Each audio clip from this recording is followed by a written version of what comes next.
উনি যদি ওনার বক্তব্য আর 5 মিনিট কন্টিনিউ করতেন তাহলে আত্মগ্লানিতে ভুগে তওবা করে এই যে সুপ্রিম কোর্ট বিচারক নিয়োগের আইন যেটা উনি বাতিল করার জন্য আজকে বলছেন সেখান থেকে ফিরে এসে ইনি বিলটি আজকে তিনি প্রত্যাহার করতেন। মাননীয় স্পিকার তিনি তার বক্তব্যের মধ্যে বলেছেন একজন বিচারপতির কথা, এনায়েতুর রহিম এনায়েত, যিনি বলেছিলেন যে তিনি হচ্ছেন শপথবদ্ধ বিচারপতি, রাজনীতিবিদ।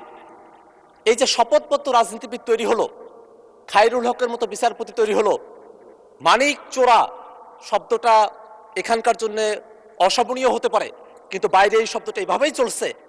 এই যে বিচারপতি হলো, এই যে মালিকের মতো লোক, খায়রুল হকের মতো লোক, শপথবদ্ধ রাজনীতিবিদের মতো লোক যারা বিচারপতি হলেন, সেই সব বিচারপতিদের সম্পর্কে তিনি বলেছেন যে আমাদের সুপ্রিম কোর্টের যারা বিচারপতি আছেন তারা কনস্টিটিউশনালি প্রোটেক্টেড, সমস্ত ক্ষমতা থাকা সত্ত্বেও তারা কিভাবে রাতের আলোতে মোমবাতি জ্বালিয়ে বিচার কার্য পরিচালনা করলেন, কিভাবে বেগম খালেদা জিয়াকে তারা অতিরিক্ত সাজা দিলেন এবং কিভাবে বাংলাদেশের বিচার ব্যবস্থাকে তারা ধ্বংস করলেন, সেই ফিরিস্তি যিনি তখন গাইছিলেন, তখন আমার মনে হচ্ছিল তিনি আর 5টা মিনিট সময় যদি পেতেন তাহলে তিনি এর গোড়ার সংকট তিনি অনুধাবন করতে পারতেন। মাননীয় স্পিকার, এর গোড়ার সংকটটা হচ্ছে মাননীয় স্পিকার বিচারপতি নিয়োগের সময়টাতে। মাননীয় স্পিকার আপনি কোনো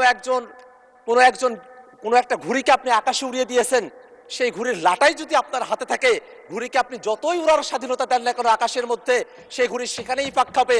আপনি যখন টান দিবেন তখন আপনার কাছেই ফিরে আসবে।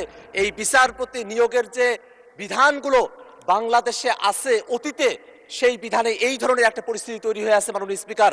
কারণ এই বিচারপতি নিয়োগের ব্যাপারে সংবিধানের 95 অনুচ্ছেদের মধ্যে বলা হয়েছে বিচারপতি নিয়োগ দেবেন রাষ্ট্রপতি প্রধান বিচারপতির সঙ্গে পরামর্শক্রমে।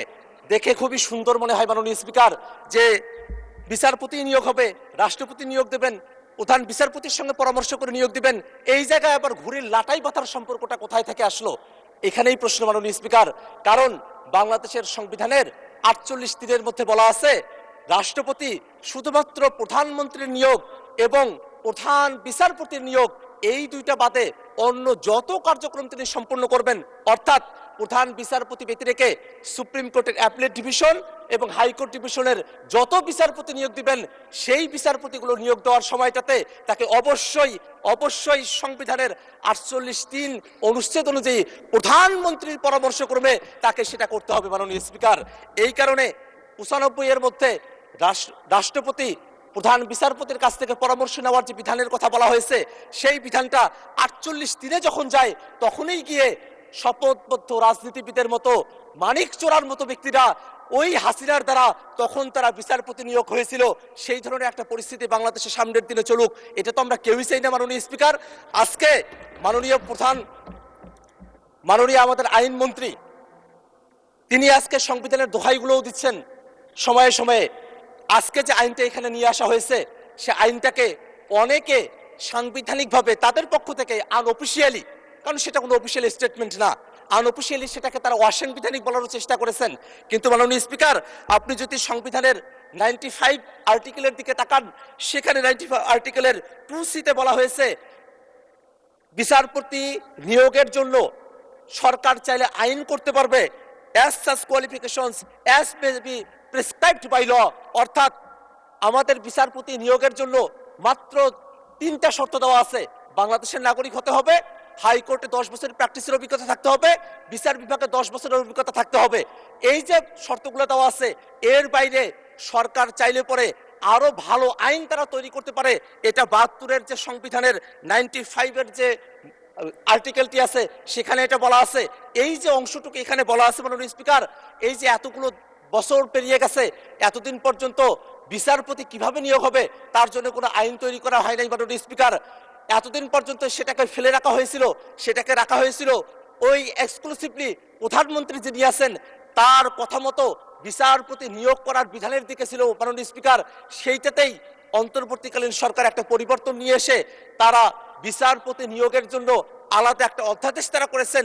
সেই অধ্যাদেশের মধ্যে কোনো অসাংবিধানিকতা নাই মাননীয় স্পিকার। এবং এই জায়গায় প্রসঙ্গত একটা বিষয় বলে রাখা প্রয়োজন মাননীয় স্পিকার,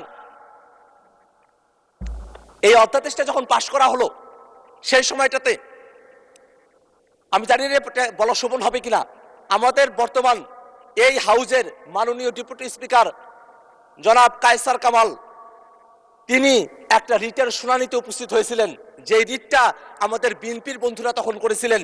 সেই রিটটা ছিল এই যে সুপ্রিম কোর্টের বিচারক নিয়োগের যে অধ্যাদেশ, সেই অধ্যাদেশটাকে অসাংবিধানিক ঘোষণা করার জন্য, বাতিল করার জন্য একটা রিট। সেই রিটটি যখন হয়, মজার ব্যাপার হলো সে সময়টাতে আমাদের বর্তমানে যিনি আইনমন্ত্রী আছেন তিনি অ্যাটর্নি জেনারেলের পদে ছিলেন। এখানেই দেখার বিষয়টা মাননীয় স্পিকার, আমাদের আজকের যিনি ডেপুটি স্পিকার আছেন তিনি এটা বাতিল করার জন্য বলছেন।